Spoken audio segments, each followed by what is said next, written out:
there's a clip that I know we've cut and used of you on a panel some years ago, encouraging people to be conscious of why they would be invited to certain conversations. Yeah, right. Right. And thinking about the role that they play politically in whatever formation that they're in. And part of why we thought that was so insightful is because, I think part of the moment we're in now, it's a part of American liberal individualist culture where it's like, it's me, I'm important, that kind of thing. But that self-awareness to do an analysis of, okay, what's the context you're in? And how might you serve whatever larger forces are at play? And I think that speaks to this notion of like curation. Like how are certain figures, images, discourses, like how they're curated.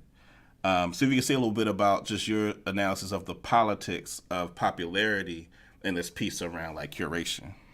So, like, even on the way down here, I was telling my daughters about, about our history of work and my time knowing you and your organization. And I was saying, that all of us at a certain age want to be seen as having some value to younger generations that we think are doing good work. So some of my visit here does feed an ego. It's like, yeah, people I respect want to hear from me. I want that. I think all of us at a certain point want to feel a value to other people that we respect.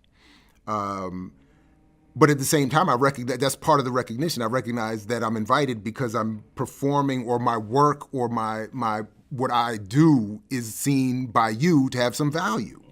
So I'm just saying that same logic should extend to the commercial world. So I could say, man, Dayvon invited me because I am literally the best academic / activist media person ever.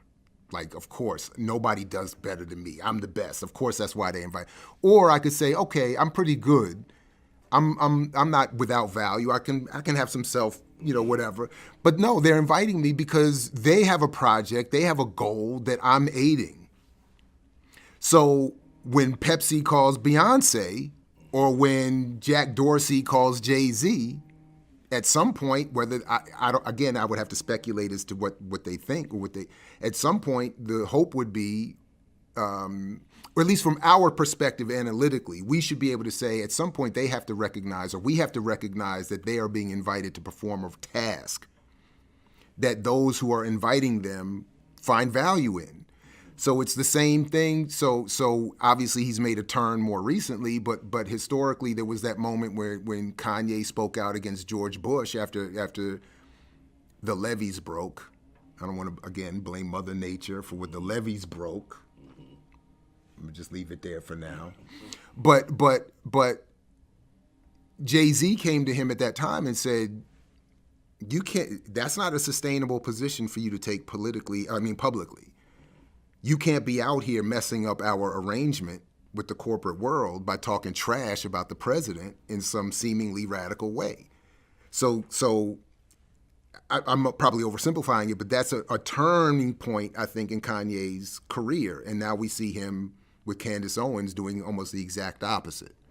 Now he's saying he's not saying George Bush doesn't care about black people. He's saying only George Bush cares about black people. He's almost like the exact opposite with this new messaging. But at some point, everybody has to realize there's more money on the right than the left. That's what Jay-Z was telling him. That's what Candace Owens has realized. She can't get this bag working for BPM. There's no Daily Wire bag that she's going to get, because we don't get funded the way